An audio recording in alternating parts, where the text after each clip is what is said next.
Welcome to the Businesses Start Here podcast, hosted by David Vigliotti and Vigliotti and Associates. We're here to talk with business owners and business experts to inspire and encourage entrepreneurs.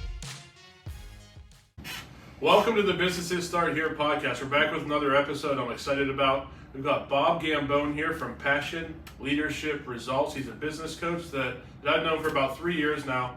We were in a networking group together, refer a lot of people to each other, have a close relationship. So I'm excited to hear his story and get to talk to him a little bit more. So Bob, thanks for being here today. Looking forward to it. Yeah, Dave, thanks for having me here today. Really appreciate the invite. Thank you. So you spent 36 years as a corporate executive and then made the jump from that to owning your own business. So tell me a little bit about that. Yeah, well, I started off with in the corporate world, 36 years ago. Well, it's longer than that because I left there 12 years ago. So I started out as a cashier, worked my way up, ran stores, and you name it, I did it. Cut meat, baked, cleaned toilets. Yeah. Did it all. Ran stores for 20 years, and then I was a project director for the last 6.5, 7 years. And the mortgage crisis came. And anyone that had their pensions vested, they kind of looked at them and said, okay, you can stay on for a lot less pay, but they offered me a buyout that I couldn't refuse. And I said, see you later. Yeah. So a lot of businesses started in that 2008 timeframe. yeah, there was. And boy, networking got really huge at that time too. So I started my business 12 years ago. Great. So you started in an era where there's a lot of businesses starting. I think with everything that just recently happened with the coronavirus, it's a much different way to different time now. But we've seen a lot of businesses starting. People are leaving their jobs, taking this opportunity to kind of redefine their career. Mm-hmm. What would you tell someone who started their business when there's a lot of other people starting? What's some of the best things you can do when you're starting? Well, that's a great question, and so I'm gonna steal this idea, okay, or system, I should say, from a client of mine who was a coach years ago. Okay. And God rest her soul, she's passed away. First of all, just as a joke, I would tell you, don't start your own business. It's crazy, but I'm just kidding. You got to have passion. That's where it really starts. Just to share a quote from my dad. Do what you love what you do, and share that love with everyone. Yeah. And what does that mean? Do what you love is passion. Share that love with everyone is really the getting results, and the leadership goes in there. So you got to love what you do. So do what you love what you do, and share that love with everyone. Anyway, a client of mine came up with something that was really interesting.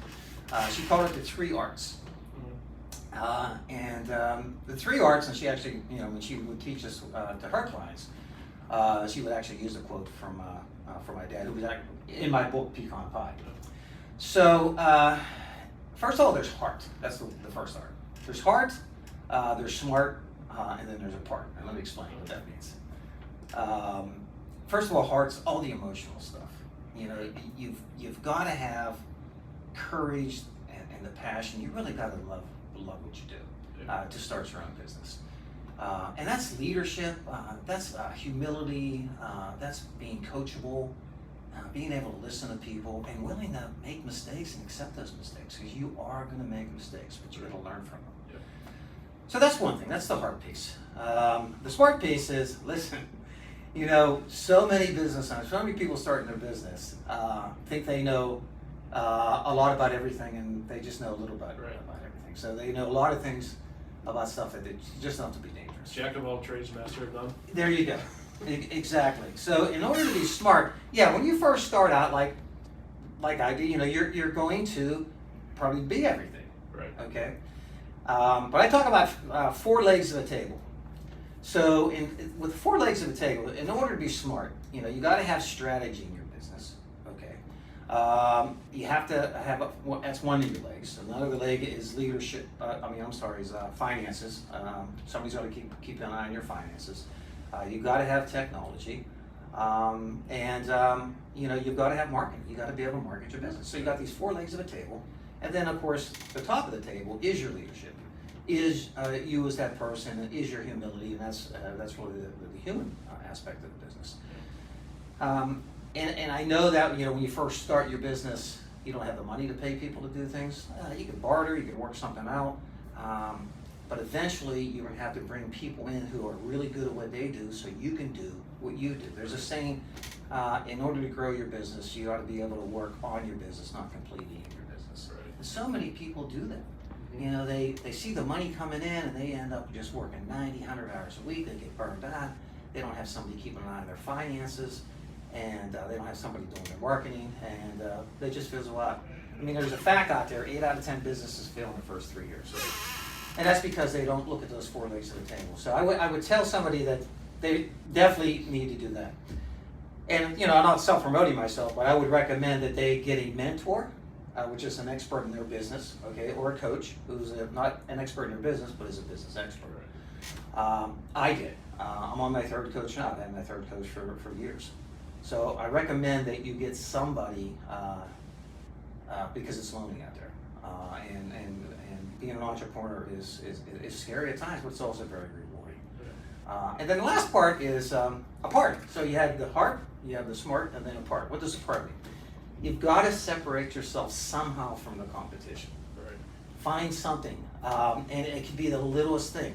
And just a couple years ago, I had a client who's a contractor, and he heard from so many people that you're the only one that called me back, or you called me back within a day. I wanted 5 estimates, and no one called me back for an estimate except you. So he said, well, that's going to be our point of difference. He made it one of his values that he's going to return calls and get back to people within 8 hours.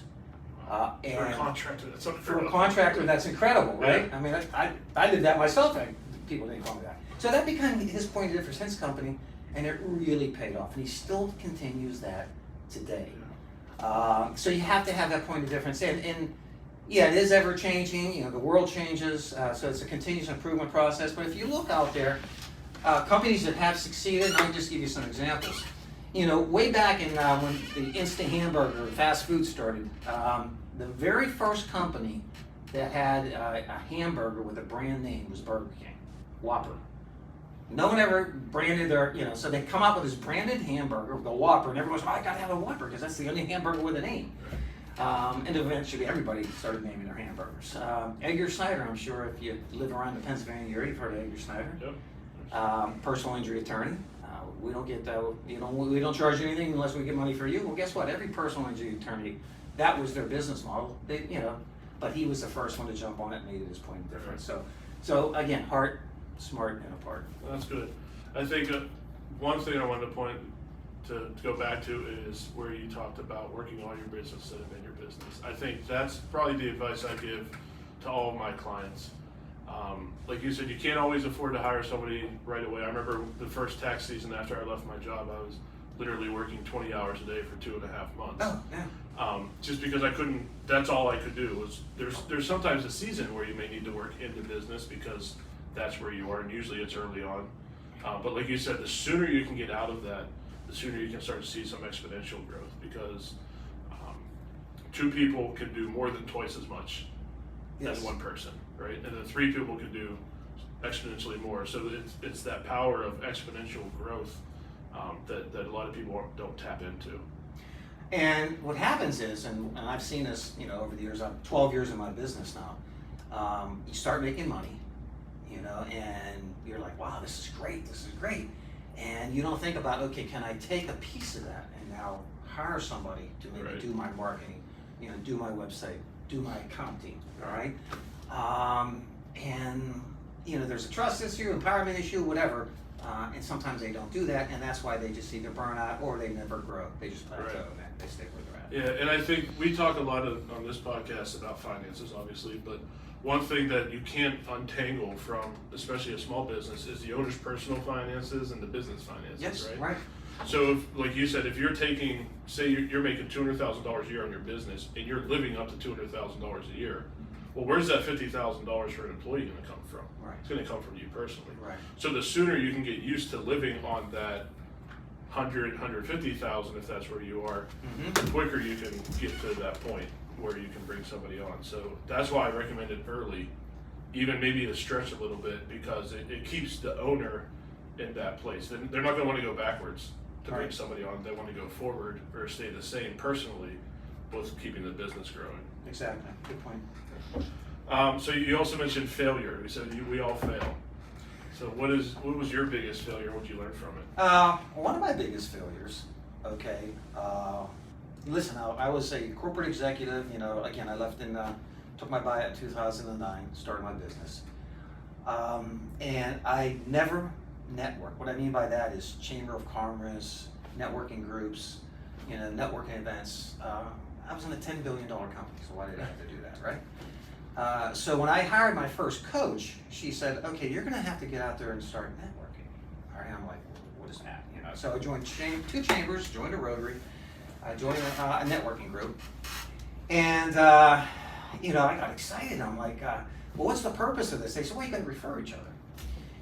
So I made a mistake earlier on, and I didn't know that was a mistake until I went to an organization that taught me the right way, and my second coach who taught me about referring people. So I started referring people that I just met. Okay, and there's something in business, and especially in networking, you want to do business with people you know, like, and trust. All right, so I would meet somebody, get their business card, I would know them, and then I would refer to somebody who I trusted. Right. All right, and it didn't always work out. They either failed, the person that I just met or just knew. A trusted friend of mine said, Bob, this person never called back, or they didn't show up, or their work is, very unsatisfactory. So I got burned. I actually lost a couple clients over that because I was referring people who I just knew, the people that I trusted. So that was something. It took me about a year to rebound from that. Wow. Yeah. So I recommend to anyone who would join networking groups or is looking to word of mouth. And I don't think everybody gets it. I didn't get that. That you make sure that you really know how that person's deliver on their job before you even refer that. So now when people say, "Hey Bob, do you know somebody who could work on my chimney, or do you know somebody who could, or a better dentist or whatever?"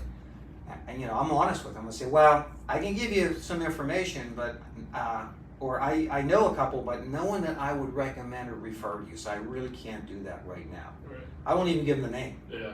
I'll just say no one that I really know, even though I do know somebody." Right. So that was a mistake that I made, and now that I don't do that anymore, boy, it's really paid off. Yeah.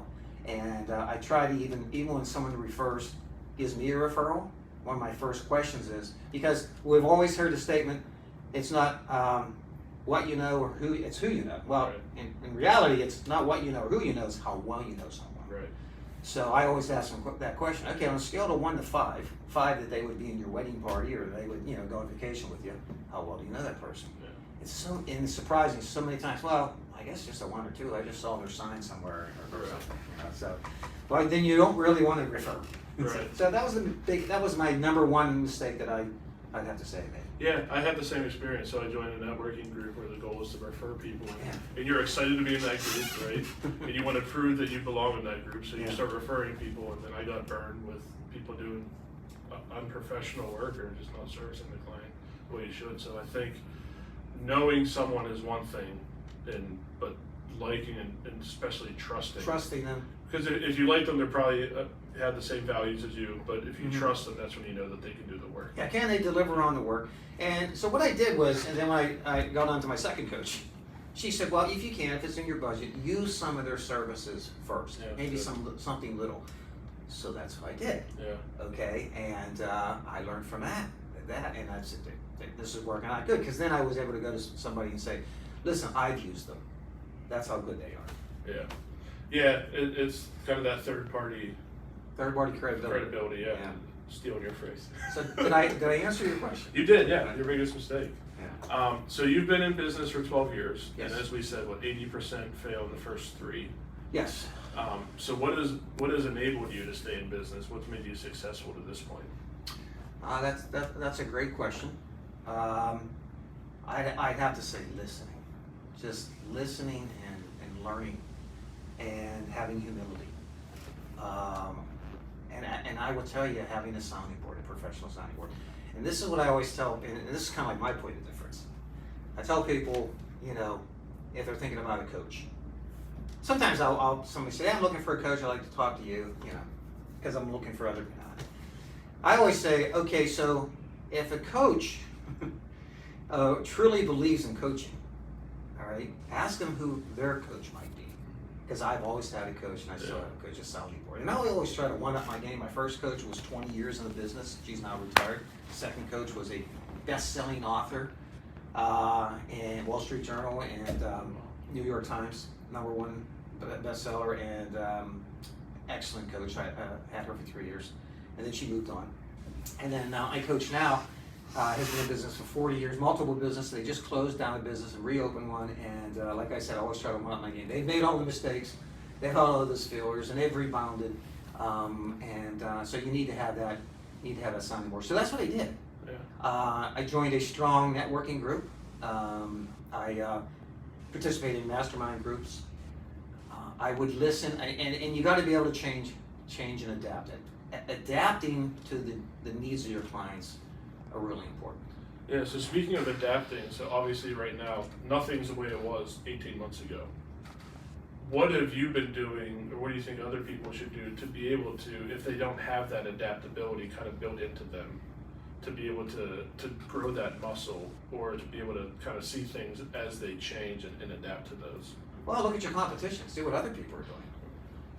I would tell you, first of all, if you don't have that in your muscle and you don't have the ability to adapt, I don't have an answer for you, because you're probably not going to succeed. Either that, or you're going to plateau. Let's put it that way, and that's fine. Now, I've had clients that say, Bob, I just want me. I'm happy with $150,000 a year. This is all I want to do. Right. And I want to grow my business, and I don't want to sell to anybody. When I retire, it's done. Yeah. And that's fine. Okay, if that's what they want. So in order to adapt, technology, more and more people are using the Zoom, Microsoft Teams, all that technology. You've got to adapt to that, because people have found that I don't have to travel, to see Bob Gambone face-to-face anymore. I can see him face-to-face over Zoom or Microsoft Teams or whatever. So that's starting to change. Well, it has changed, I should say that. So yes, look at your competition, what are they doing, and listen to the people you serve. Okay, your clients, what do they want to do? How do they want to be served? Right. And if you listen to them and adapt to that, I think you'll do fine. What's the best way to get that from your clients, that information on how they want to be served? Ask them, how am I doing? But you got to preference that. You got to say, hey, next week, let's take 15 minutes. I want feedback from you. That's scary. Yeah, it's real scary. Get it from clients especially. Yes, in fact, one of my processes, probably the third or fourth session, I asked them, okay, 3 questions from me, and I know it's early, but just feedback. And I actually give them some questions. Am I listening? Do you feel that you're being listened? Do you feel that I value you? Some tough questions, because I've learned over the years. I didn't have those questions in the beginning. Right. But over the years, I made those mistakes, and so I developed those questions now, and I asked them that. So that's really important, because feedback is a gift. Yeah. But they don't always know what to say, so you have to have some good questions for them Right. to answer, and so that's really helped over the years. Yeah, that's good. Yeah, because a lot of times you say, "How am I doing?" Oh, I think you're great. They don't know. Right. And then you say, well, specifically, I'm going to ask you. Here's the questions I'm going to ask you. Yeah. And what I do sometimes is, depending on their behavior styles, Right. if they have to think about it for a while, I say, okay, when we meet next week or the week after, please have the answers to these questions. Yeah. All right, so I want to turn a little more technical now. So you're the leadership guy, right? So that's what your book's about. You mentioned for pecan pie. What are some of your top leadership tips? I know it's very personal usually, but some of the more broad tips that you can give us. Leadership, I will tell you just a little bit of background on this. I'm a believer that you either are a leader or you're not. Somewhere in your formative years, between the ages of 14 to 4 to 14, somewhere in there when your behavior style and your personality was being formed, that's where you become a leader.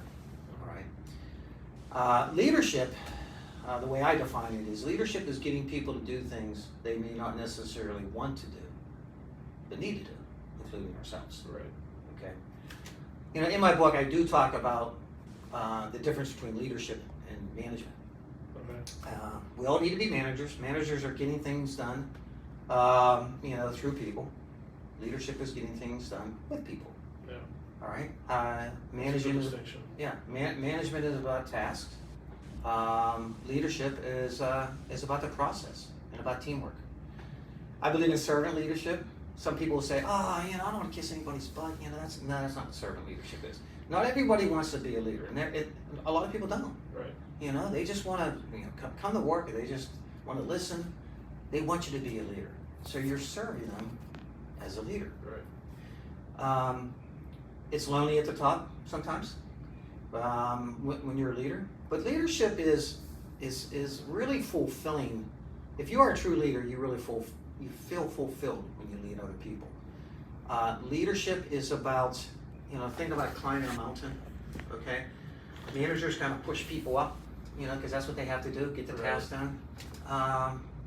Leaders pull people up, they help them come up. They've been there before. Yeah, and you don't have to be, like I said in my book, I tell a story about Denny. Denny was a janitor. And I'm not going to go into the whole story.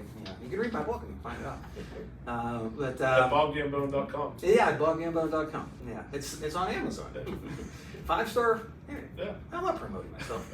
So anyway, Denny was a true leader, and he was a janitor. People listen to him. He was just a great guy. I would go to him sometimes, and I'd say, what do you think about this? And he said, wow, Bob. And he never wanted to do anything else. Yeah. But he cared about people. He had empathy, he had humility, and that's very important for a leader. So a good test is, let's say, imagine yourself in a elevator, okay, and the elevator stops. What would you do? And there's 5 people there. Yeah. What would you do? A real leader says, okay, what are we going to do? Starts, initiates the conversation. Yeah. That's one type of leader. The other one is listens first. What everybody's saying, or calms everybody down.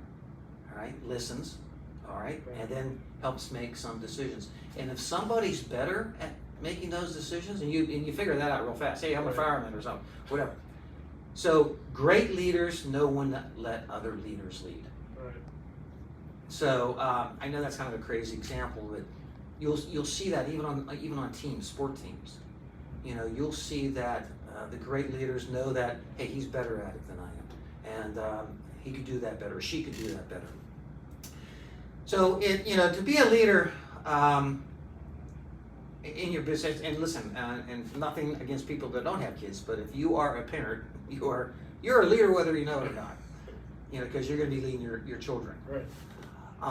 And I always say that it's okay not to want to be a leader, but if you want to be a leader, make sure that you commit to that, and it's very, very fulfilling. And what's interesting, you brought that up, and I got to talk about my dad, because my dad was a great influence in my life. One of the things that he did he was a great leader, and he had a photographic memory, which I didn't, which I don't. Okay. But when he retired, that's one of the worst things he ever did. And on his deathbed, to this day, and I think I either tell this story in a blog or in my book, he said the worst thing he ever did was retire. And we've heard the old saying, if you retire, you expire. Yeah. He didn't feel valued in his life because my mom also had passed away 6 years earlier. So he was just really depressed because he retired, and he didn't feel that he was able to bring value to people anymore. Yeah. And that's what leaders do. They give value by giving value and helping people succeed. And that's one of the reasons I'll never retire, because, basically my dad, and what he said, and I want to continue to bring value to people. So leadership is an infinite process. And interesting about leadership is when you are developing leaders in a company, and I've told this to so many clients, it's nothing that you could see short-term return on investment. Well, what's the return on investment going to be? Nothing short term, but it's huge long term. When you have great leaders in your company, either department leaders, throughout the company, executives that are great leaders, it's just going to be incredible how successful your business is. And the last 3 stores I managed, as a director, I had that opportunity to have some great teams and help develop leaders. And of course, when you help develop leaders, they help develop you too. Yeah. It's a two-way street. So that's a lot of answers. So hopefully and I gave think you some insight. no, you did. And I think when you build a team, there's a lot of hard work and heavy lifting up front. But if you can build a team of leaders, it makes your job that much easier because you've got this culture that you've already created. You're allowing the leaders to create that culture. Yes. And then you're just kind of guiding the ship. So if you think of like a big naval ship, right? What's the hardest thing to do? Get that sucker started, right? And you see all the water moving, Yes. all the water Right. coming out. Good point. But once it's moving, he's just kind of keeping it in the sights and where it needs to go. So I think leadership is a lot like that. Just getting things moving. If you have the right people in the right places, you just guide it. Keep in mind, it's an infinite process. Right. It's a process, not a program. Yep. And that's why you just don't say, well, I went to this leadership course and that's it. Well, 20 years ago, I went to a leadership course. You have to continue to work on it. Yeah. Continuous improvement. Yeah. So thinking of that, what are you reading now? You're big on reading. It's a great question. I am rereading 2 books. Because one of the things that I've learned over the years is if you really like a book, it's like music. Why don't you listen to the song so many times? So I reread books. So I'm rereading mainly because it's for a client of mine. And so it's a book called Resisting Happiness, and I don't know the author right now. So I'm rereading that book, and I'm rereading 15 Invaluable Laws of Growth by John Maxwell. Yeah. So those are the Yeah. So we had Marvin here who mentioned you in his podcast and said he's working with you and just mentioned all the value that you're bringing to him as far as structure and putting processes in place. So I know that's a big part of leadership is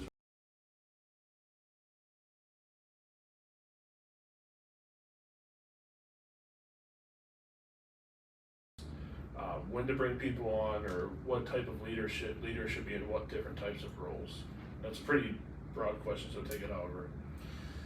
Every company, every leader, every one of my clients is different. So I have a very customized process, depending on it. And I have coaching colleagues that have a structured format because it works. The franchise operations, you could actually buy franchising coaching. And they're very good systems, and they're very successful with them. That's not me. I have a customized process. I have tools that I use.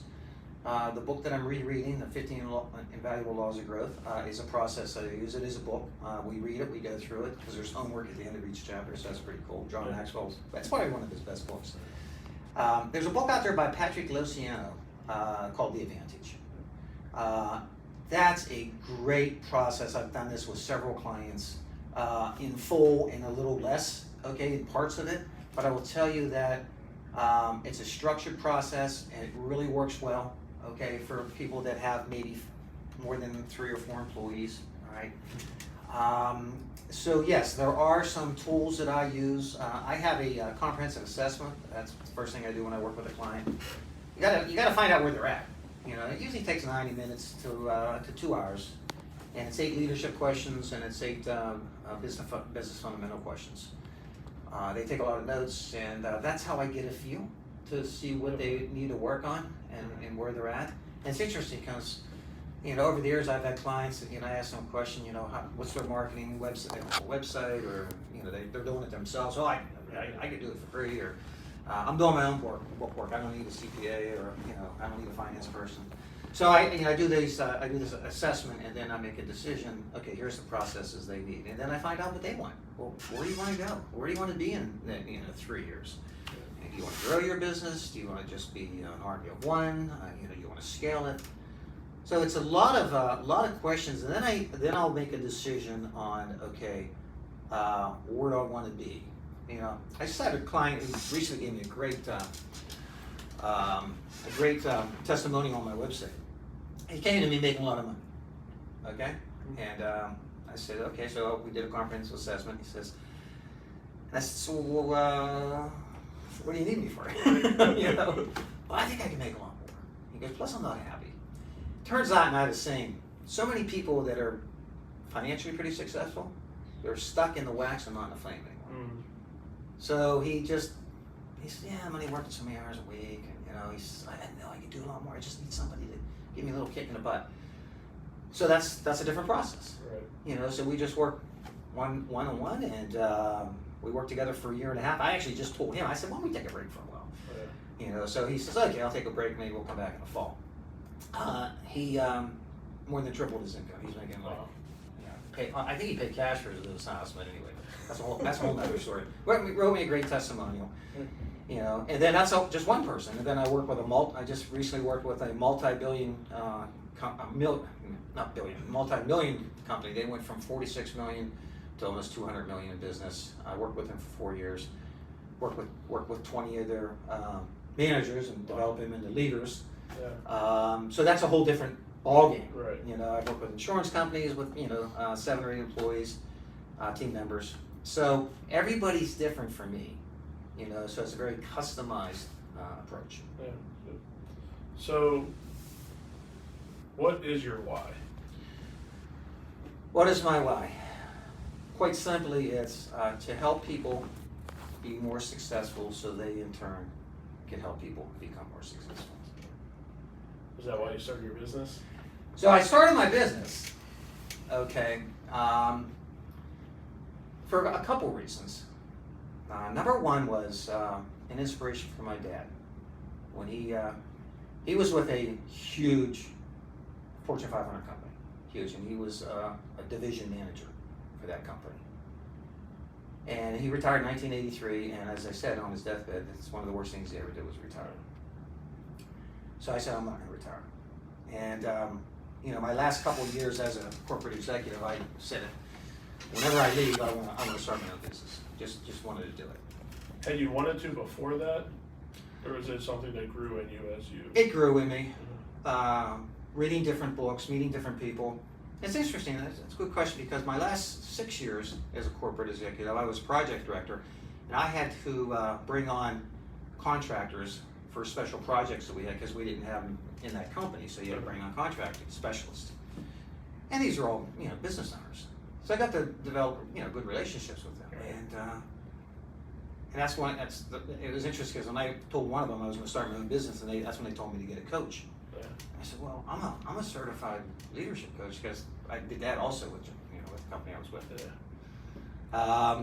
So I just said when I leave here, and listen, when they offered me to stay on at really good pay still, but because my son today still asks me this, he said, it was 12 years ago. I can't believe you left this job, and it was still a good paying job, and I just said no, I didn't feel valued anymore. Okay. And I really wanted to, because my very first coach, and she's retired now, when she looked at me and she said, okay, so here's your business plan. She looked at me straight in the eye and she said, well, Bob, I know what you're really good at.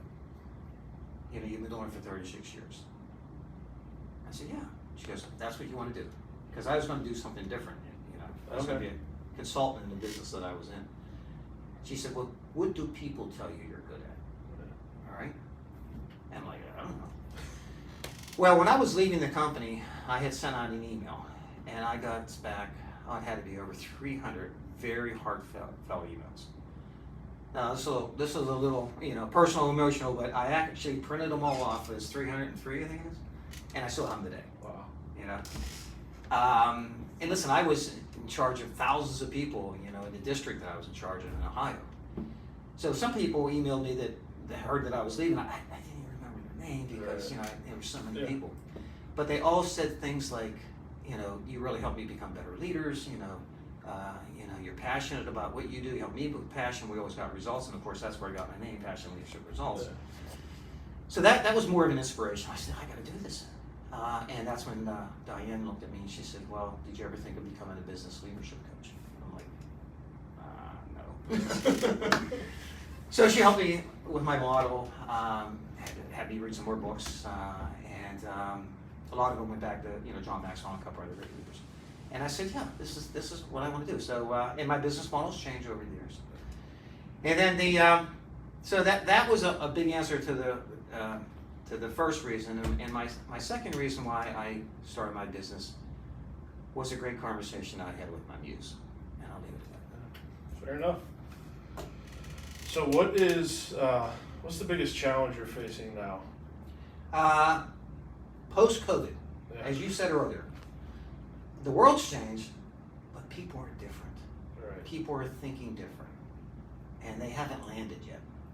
So that's the biggest challenge right now. Related to that, what's the biggest challenge you see for your clients in scaling their business? So you work a lot. You mentioned you grew one from 44 million to 200 million. I think you said. That's a significant increase, and that's a different business than when you started, right? Like it's not even, they might have the same product, but that's not the same company that you started with. So what's the biggest challenge you see for companies in scaling? So there's two parts to that. In scaling a business, first of all, they've got to have systems that are duplicatable, that are trainable and adaptable. You've got to have systems. They've got to be documented systems, whether you write them down in a book or you put them in the system. They've got to be something that you can carry to the next plant or to the next person, or if that person's not here, they can there's the system.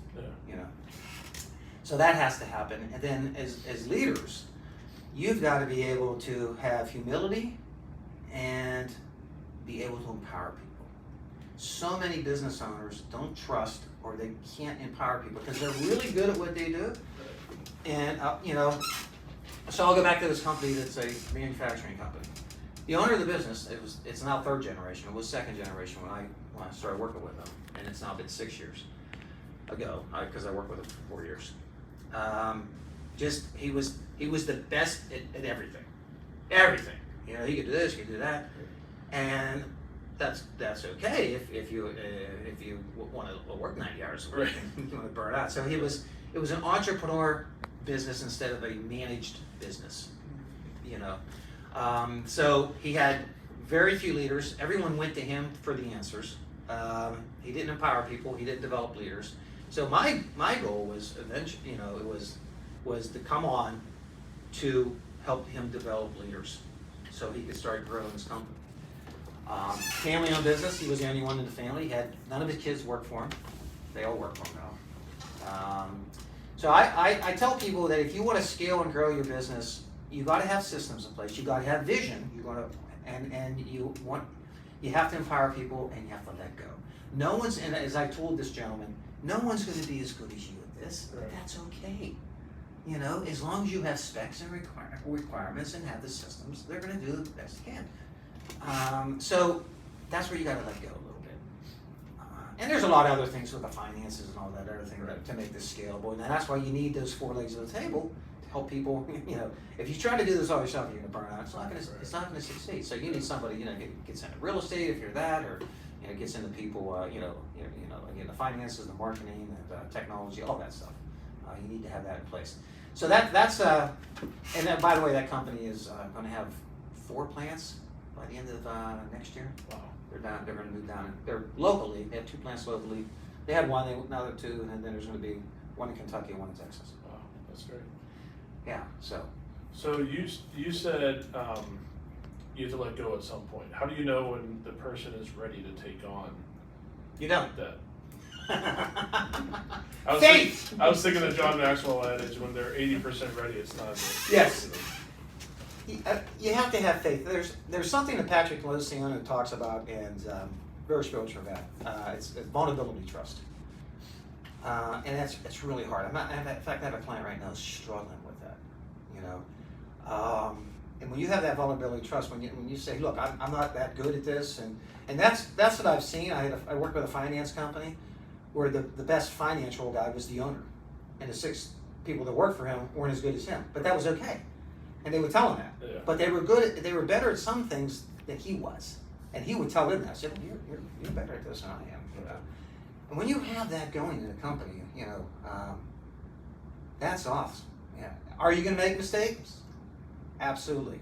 Just happened on one of my clients. Brought somebody on, they do their due diligence, and some of you and I both know, and it didn't work out. Yeah. So are you going to get burned? Yes, that's going to happen. So you learn from that, and you have that wisdom, and you got to keep the faith. And when you say letting go, you don't always know. But if you have systems in place, if you have checklists, and you do, okay, they've done this, they've accomplished this. That's the smart part of the business. The hard part of the business is, your gut feel sometimes. Yeah. So I think the last question I wanted to make sure we talked about was, in today's environment, nobody can find employees, right? What are some things that an employer can do to make themselves attractive to people when, I think a lot of the reason for change, obviously everybody talks about the government additional unemployment benefits, but I think a bigger chunk of it is people have realized they don't want to do what they were doing before. So what can an employer do to either incentivize or make themselves more attractive, kind of ignoring the finance piece of it? Yeah, that's a big question, and it all depends on what industry you're in. I think it's industry specific. You have to look at it that way. Okay. So I will tell you, and I'm going to reference a gentleman, Simon Sinek is his name, and he has some great books out about leadership. He has a book out, and I can't think of the title right now, but it's about having a cause, having your why. He's the one that find your why. He came up with that whole why thing, Simon Sinek. People want to work, especially the younger crowd. I have grandkids now. I have 6 grandkids. They're in the workforce. Let's say only in the workforce. 3 in the workforce. All right. 1 works at a Dairy Queen. All right, and she doesn't even know how much she makes now. Right? She's 15. I think she says, I think it's $8 an hour. And she has her own checking account. My son and my daughter-in-law make them, make all the kids work. Even though they don't have to, they make them all work, set up their checking accounts. So they feel valued. So they learn how to, spend their money and everything. So she really loves working there because it's fun. Yeah. And she enjoys the experience, and that's what they're looking for, the experience, and they're looking. They want to perform well. Okay. And people are saying that's the kids today. No, it's not the kids today. It's a lack of leadership today, and it's a lack of listening today and adapting. Right. You can't run a business the way you did back in the 60s and 70s. It's just not that way anymore. Right. Okay? You've got to listen. And I went through that, even though, the last retail store I managed with, we had 350 employees. The last one I managed was, back in 2002. Then I went into special projects for the next 6 years, 6 to 7 years. Yeah. But it was changing then too. Right. Employees don't come up to you and say, "Hey, I have a request. I need Saturday off." No, they say, "Hey, I'm taking Saturday off," or "I'm going on vacation with my parents," or "I need this weekend off," or whatever. So you have to be able to adapt to that, and they want to feel valued. And I will tell you that, and one of my clients who was old school was still saying, "What? They get a paycheck. Isn't that enough value?" No. It's a continuous process where people, it's over communicating to them, and you've got to be genuine about it. Yeah. You've got to be able to go up to people and say, "Thanks a lot for the job you did today." Okay. I really appreciate it. Find the number one in everyone. Right. And everybody has it. You just have to find it. Yeah. So you have to be out there. I would say that probably the problem is not being able to adapt and lack of leadership. People think and a lack of listening. And if you think you're a good listener, you're not. I just read it. I can't think of the title. I read a blog. It was all about listening. I listened to one of the blogs I follow in leadership. It's called Leadership Freak. Yeah. Dan Rockwell. And he talks about listening all the time. So if you are listening to what your clients want, to what your customers want, to your team members, you're going to learn. Are you going to make some mistakes here and there? Yes. And adapting, you might have to change your business model. All right? Yeah. Through this whole pandemic, what business was ready to go? If you had a delivery system in place, man, you were good. Right. Pizza businesses just skyrocketed their business. Kept doing what they were doing. Yeah. The ones that didn't have a system, they had to adapt. If they didn't adapt, right, they didn't make it. Same thing with people. You know, you've got to be able to adapt to what people are looking for. They want a cause. They want to come to a business where they feel valued. Right. You know, and they want to be able to learn, listen, and oh, by the way, they may not be there forever. And those days, you know, that kind of ended when 401ks came out and the pensions get left, right? But that's okay. I had one client that, he says, I'm not putting this person through all this training and spending all this money on the training because that's going to make him so good that he's going to quit and go somewhere else. Right. I said, okay, so would you rather him not be trained and that good and you keep him and he doesn't want to leave? And he goes, oh yeah, I didn't think of that. Right? Right. And so you have to prepare for that too. The kids or even younger adults in their 30s, they're not going to stay forever. Right. They're going to move on. You know, I have nephews that are, you know, that are in their 30s. They're doing that. They've moved on to different companies, and that's okay. Yeah. I know myself before I started this, as long as I've been anywhere, it was 3 years. Yes. And I wasn't unhappy in those places. It's just that's kind of what happens nowadays. And there's I work with an HR. She had her own business, and she has some great interviewing and different processes and getting to know people before you brought them on, and that's important too. You know, the reason, if you look at surveys, top surveys, and they haven't done anything since the COVID, I don't think, like Gallup, and they don't take surveys.